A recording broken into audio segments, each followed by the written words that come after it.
Hello and welcome to this episode of New Jersey Paranormal. I'm John Ruggiero. Today we're at the Burlington Prison in Mount Holly, New Jersey, one of the most haunted buildings in New Jersey.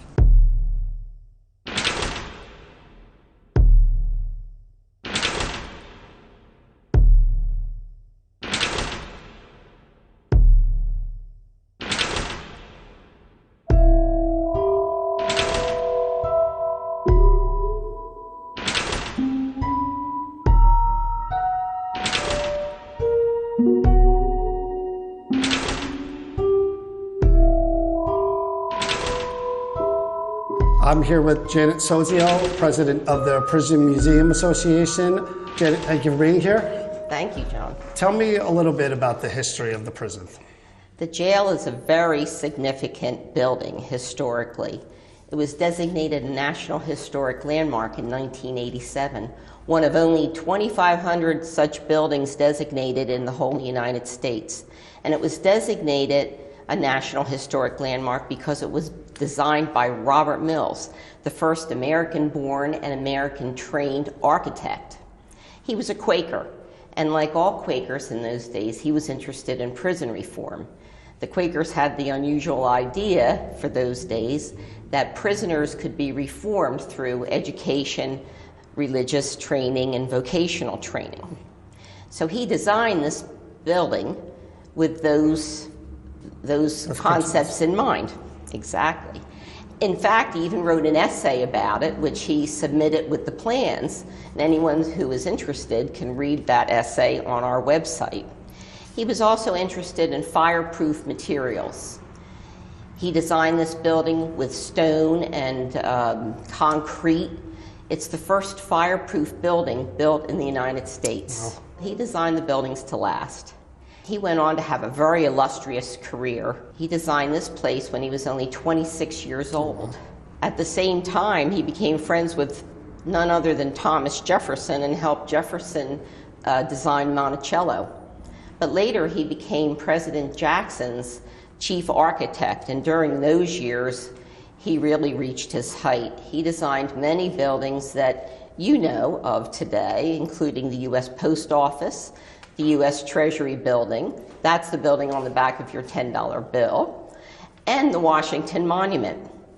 When this place closed in 1965, after 159 years of use, it was the oldest continuously used jail in the country. You had mentioned that the levels were separated according to the crimes committed. Is that true? And yes. Like what the floor that we're on now, what was on this floor as opposed to the floors below, because we're on the top floor? Well, but you have to understand that jails up until this time were one-room affairs with no heat or light, and everyone was put in together. You could have a rapist put in with someone who stole a sack of flour, which of course is we would consider today to be inhumane. This jail separated people according to crime. Okay. So we have cell blocks, and if the visitor goes through, they can look at the size of the windows to see what type of prisoner. Isn't that something? Where were the hardened criminals, the rapists, the murderers? Were they? The maximum security cell was placed on this floor right between the debtor cells. Mills put it right in the middle. Is that referred to as the dungeon? The dungeon, okay. Or cell number 5.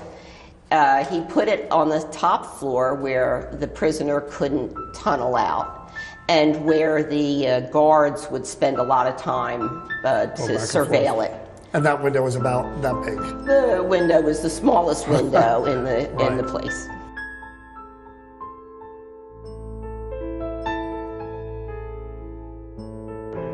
Hi, I'm here with Jan Lynn Bastine, and she has written 2 books about paranormal hauntings in the area. Jan, hi, welcome. Hi, thank you. So, do you have any stories that people have told you about paranormal happenings in this area? Well, yeah, a lot in this area, but you mean particularly in this prison? In this prison, yeah. Well, my first discussion was with Marissa Bosarth, who was the curator of the prison museum at the time I moved to Mount Holly. And she's what actually got me interested in all the ghosts in the area. She used to tell me how she always felt somebody following her around in here. She would hear people like ladies, high heels walking down the halls, possibly visitors from the past. She sometimes felt like somebody was following her, or she'd just like see something go by her really quickly. And she did have a medium from Brown's Mills come in one time and told her that there is someone here and he's constantly watching you. In fact, he likes to annoy you, and so she, that kind of solidified what she had suspected all along. She also told me that one time Wesley Warner, who was one of the men that was hanged here, one time some of his descendants came in and they wanted to know more about his story and where his cell was and everything. And she said as soon as they walked in, she felt just the whole atmosphere change here, and it always felt like someone was like right behind them as she was taking them around to see where he stayed and told his story and everything. She said as soon as they left, the whole atmosphere went back.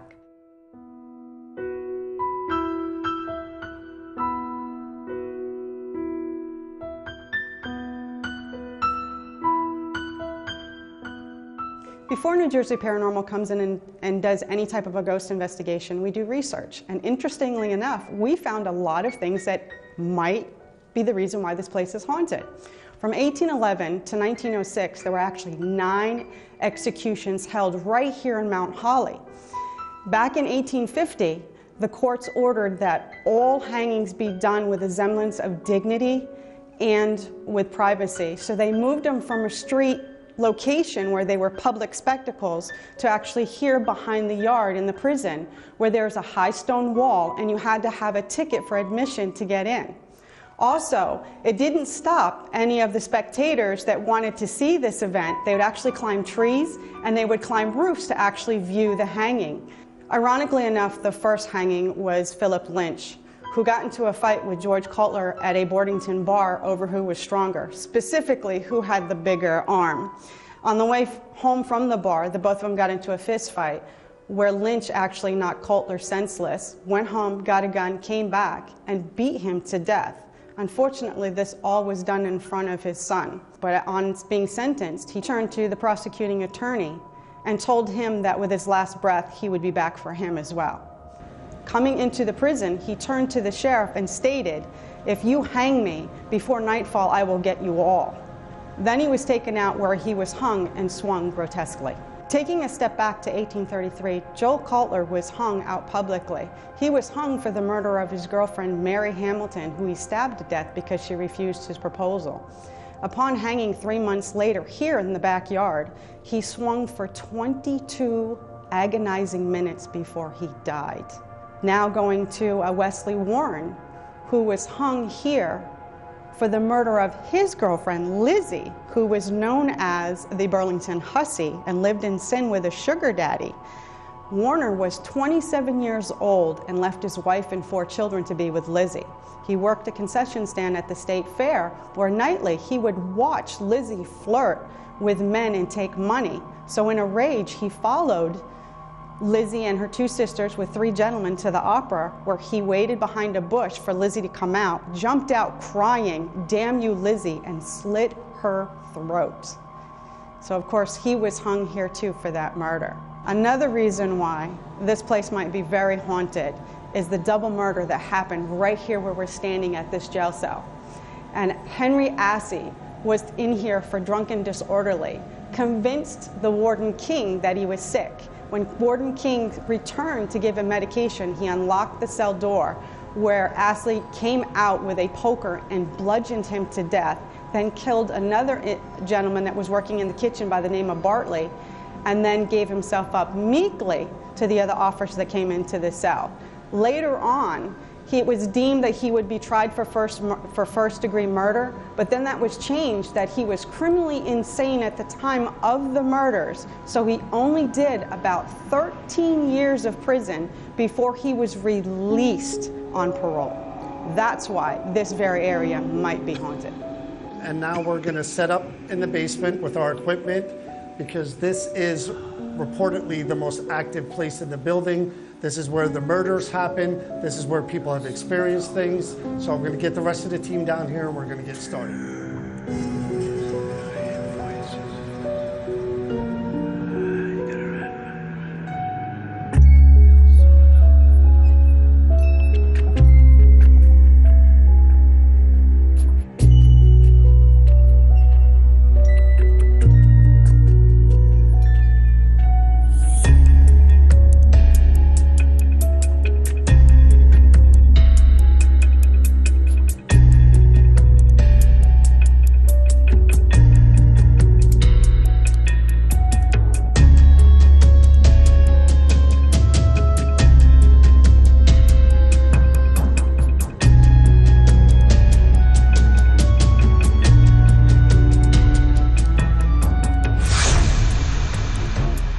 we spent hours investigating inside the prison as well as outside of the prison.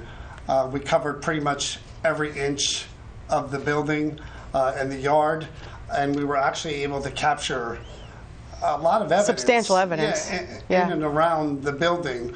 I was actually surprised by the connection we were able to make With the history itself? between the history, all the hangings that went on there, the murders that went on there, The characters that were there? the people who actually did those Murders. specific things. So, and again, the communication was on a level of multiple pieces of equipment. It wasn't just one thing. It wasn't just a voice on a recorder. It was the SLS. It was the Ovilus. And they all seem to be reacting to the same thing. And intelligently. Yes. I mean, these weren't things that when people talk about residual hauntings, it's just a replay, an imprint. These were things kind of responding as we were asking, which, again, I think is very unique. And that building is rumored to be one of the most haunted. And I this is think the we're first proving time it. we were able to get in there and turn the lights out, and it didn't disappoint. So, Well, the most interesting part is the very first clip that we have. We started outside in the prison yard, and we used the Ovilus. And a matter of minutes of going out there and walking over to where the guillotine, where they actually did the executions, we actually got the Ovilus, which has like 2,000, 3,000 words programmed in it, spit out 3 words that let us know that there was a dark haunting there. and this was with, like you said, this was literally from the back door to the gallows, Yeah. where the Ovilus just started saying these words, and we'll see that clip now.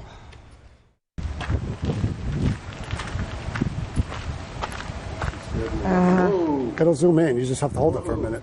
It just jumped Haunting from the post known to the crystal dark. and then jumped past the chain and disappeared. Now, we talked about this even before the show.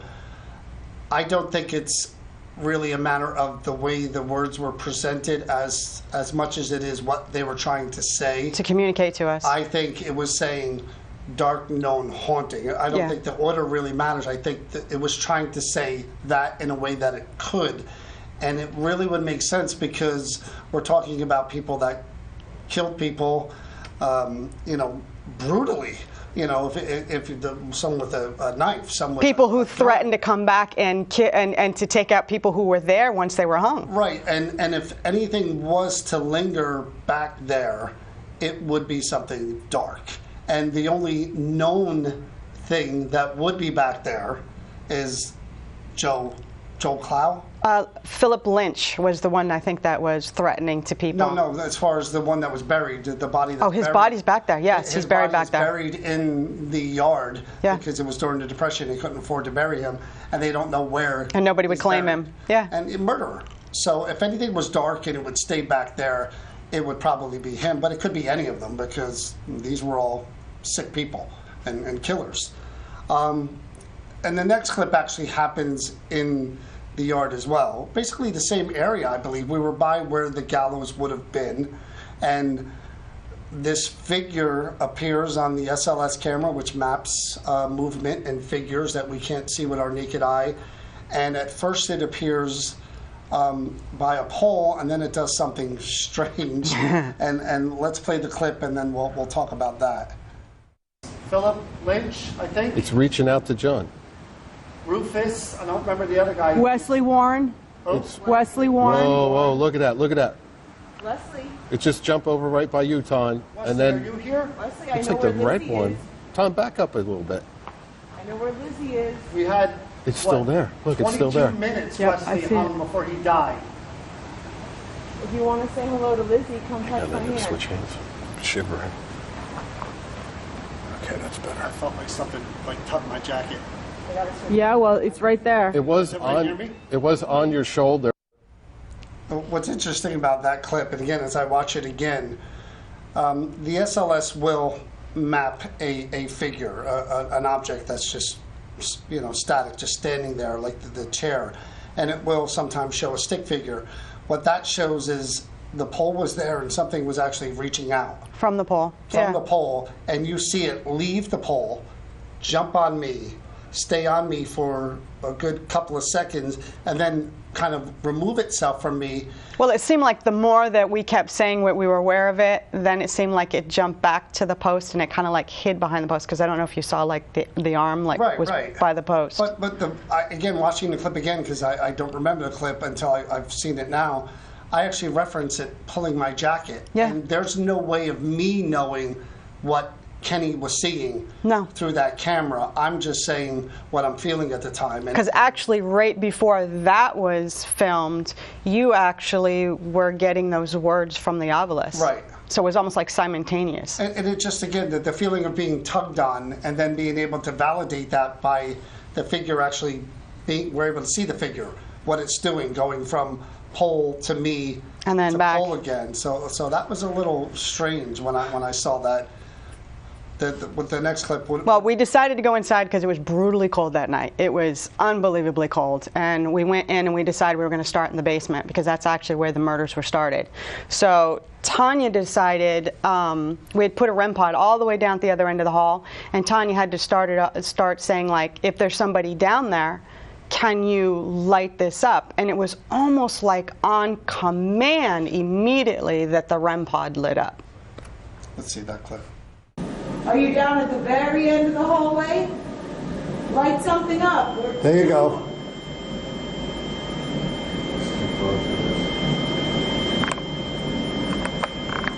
Can you light the other one? Again, what I love about clips like that is that what we're looking for is intelligent communication. We're looking for something that we can't see that's listening to us and then reacting to us.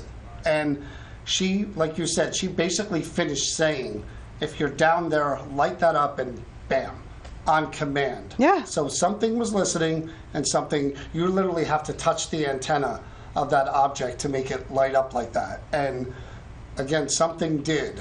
Who that was? Well, that's what we're going to find out. That's what we're going to find out. We were talking, there are stories about something did happen in the basement. There was actually a murder. The warden was murdered down there. Mm-hmm. Bartlett was the name. He was actually worked in the kitchen. He was a prisoner. And Assay, I can't remember Assay's Assay, Harry Assay was the killer. Was the one who killed them. And again, when we're doing these type of things, it's not enough to know that somebody's listening. We want to know who was listening. So again, we're using that same object, which whoever it is willing to use to communicate, and we ask another question.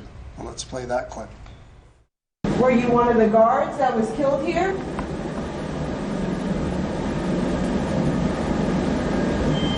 Oh, sugar. Okay. Okay, thank you. Thank you. There was a guard that was killed right here in this hallway. His name wasn't Michael, though. No, it's King. King? Last name was W. King. Harry King, Dave Warden. Who was Mr. King, is that you? Who's the other guy? Bartlett. Barton? Bartlett. Bartlett. He was carrying flour on his over his shoulders when he was attacked by Harry Assay. Mr. King, is this you? If your last name was King, write that up for me. And the other one was Bartlett? Bartlett. Were you Bartlett, who was carrying the flour? Okay. Oh, shoot. Bartlett, was he a prisoner or guard? He was one of the workers in the kitchen. Now, the amazing thing about that is that here we found out that she asked a specific question about the guard, and then it lit up. And then she kept digging to see if it was King, the guard that was there, and it wouldn't light up. And then she asked again, you know, is it Bartlett? So you actually got two different responses at two different times. So we figured out we had two entities that were responding to us. Or even you know, as I watch it again, whoever it was knew of the incident and what had happened. So initially it reacts to the guard being killed or the warden. But then, like you said, Tanya actually does ask several times, are you William King? And there's nothing. And it's only when she gets to Bartlett does it respond and say, yeah, maybe this is who I am. And it would stand to reason that those would be the two individuals that would be there if they were murdered down there. So we followed it up even again I think it was you this time that you and Tanya didn't know, I did, that Bartlett was a prisoner in the thing, so in the prison itself. So you followed it up by asking, were you a prisoner? And we actually got a response from that. Were you also a prisoner here as well? Okay. We got to see if we can confirm that. If we can confirm that he was also a prisoner working in the kitchen, that'll be something. You know? Yeah. And that's part of that validation, because we did find that out later that he was someone who actually was a prisoner who... And he was working in the kitchen. Good behavior. This next clip here is one of my favorites. I was using the spirit box, and I was asking questions. If you're William, the warden, or somebody else, and somebody was actually getting aggravated that I was talking, and they said, screw you. And here's the clip. Not me. Are you William? It was a REM pod, but it was next to me. Are you Assy? I thought I heard screw you.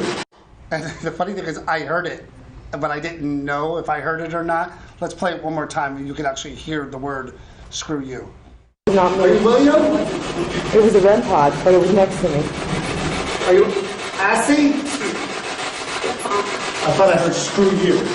And it would make sense that prisoners aren't going to be real friendly to people just walking So we think in around. life you could hear it, and then also in death somebody's telling it to you. He actually did tell me screw you, and that was kind of surprising. I thought that was really funny, but your reaction to it was even better. On the same vein, we were still standing in that same area, and that actually was right where the murders happened and where Assy was kept prisoner, where you're standing with the spirit box. And we got a name that actually popped up that took us all by surprise. Yeah, this is pretty clear. Let's play that clip.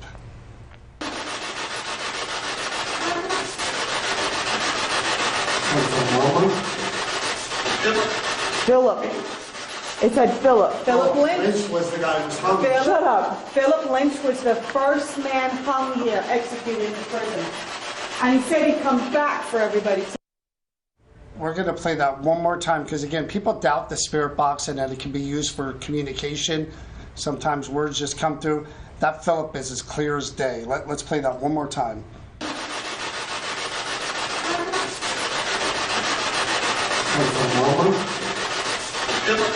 Philip.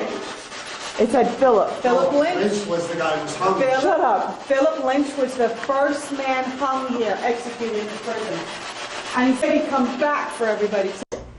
What I love about that clip is people who doubt the spirit box, because a lot of random things come through from the radio, that was so clear, that Philip. And I'm literally holding the speaker in the area where he was kept and escaped from, where he ambushed the warden. So that was I think maybe Philip could have been the one that said screw you too, because he was the one that was angry at everybody and threatened everybody. This last clip here is a voice that we captured on the 3rd floor, I believe. Yes, in one of the cells. Yeah. Tanya was asking, we were hearing bangs all over the place. Tanya was asking, can you tell us your name? And another angry voice. And this is on death row. Right. Let's play that clip. Can you tell your name? Oh, holy. Watch your step, John. Right in front of you. Can you tell your name? No. No. That was as clear as friggin' day. We're going to play that one more time, and I don't know if we get it out the curse, but we'll play it one more time, just so you could hear the intelligent response. Can you tell your name? Oh, holy. Watch your step, John. Right in front of you. Can you tell your name? No. No. That was as clear as friggin' day. Again, another clip that I like because it's something listening and something responding. And you brought it up a good point that I forgot to mention. That was in the death row area. That's where the prisoners were kept before they hung. They were hanged. Yeah, they hanged. And to hear you know, these guys just didn't want to be bothered. You could hear throughout the night. They really didn't want us. But it seemed that we had key communication with some very well-known characters there.